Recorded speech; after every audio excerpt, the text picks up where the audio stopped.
Hey folks, another little update for you today, this time regarding E750, the mysterious hybrid that was teased throughout Camp Cretaceous Season 2. Now just yesterday we found out a lot more information about this critter.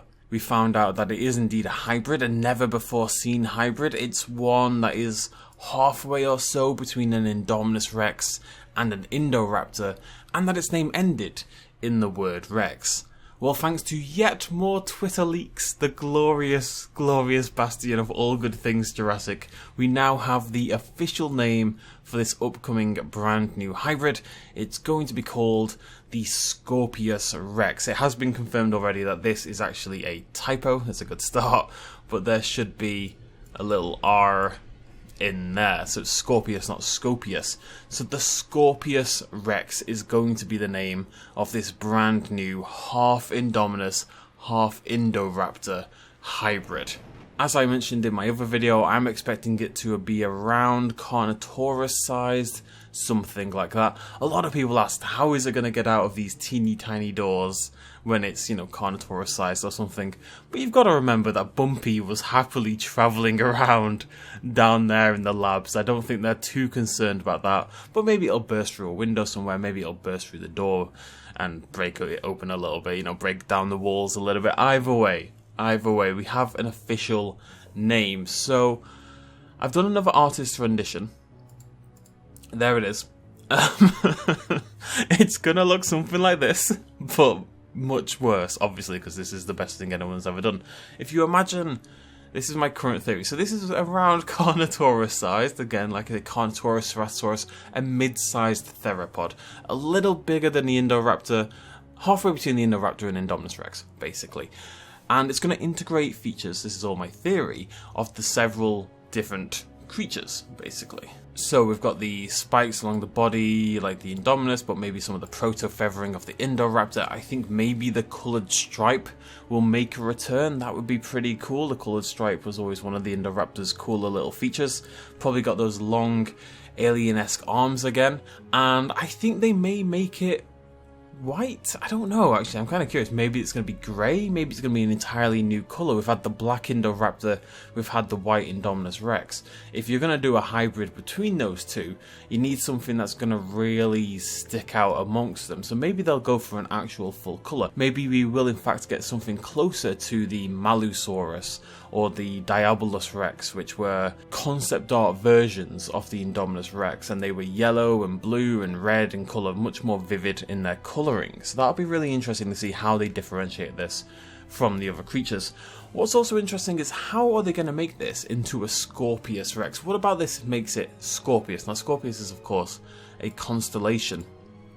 I am personally a Scorpio, so deep connection right here with this hybrid. And I was looking at this constellation picture, I'm trying to think what features from the scorpion would naturally translate over onto a dinosaur. I think the obvious answer is probably right here, this kind of outer chitinous shell. We know that Hoskins and Wu and everyone, they were already talking about the idea of having a smaller Indominus Rex way back in Jurassic World, kind of prepping us for the Indoraptor. But this is what they were working on in the meantime. This is clearly, whilst not an Indoraptor prototype, which is what we theorized, it's the next step between the Indominus Rex and the Indoraptor. This is the medium one between the two. Now maybe they can keep on with that specific project because they lost the DNA when Jurassic World went to hell, or whatever. Maybe there was another problem like hyperaggression, which is, we know, a problem with the Indoraptor as well. Maybe they just kind of forgot it exists. I doubt that, but you never know. So the chitinous armour, I can't really draw it because I've got a white brush up, but going down the back might look really cool. I can see that looking pretty cool, and that is, now that I think about it, that's got a little shade of Ultimasaurus about it, which would be very cool as well. The other features I think are less likely. I don't think it's going to have big claws. It could have a little tail thing, maybe what it's got actually. Now this wouldn't necessarily be needed because it is a larger dinosaur, at least in theory, but maybe it does have some venom of some description. That might be an interesting little twist. We know the Troodon is probably going to come back in Season 3 just because of the toy lines. Again, it's not guaranteed, but we think that's a possibility. maybe as a nod to the Telltale games, the Scorpius Rex would have a little bit of venom to it. And when you think of a scorpion, what's the first thing that comes to mind? In my mind, it's the venom, it's the sting, you know? So I would be surprised if that's not folded in somehow. It would seem odd for this to be called a Scorpius Rex and for it to not feature anything from a scorpion, you know?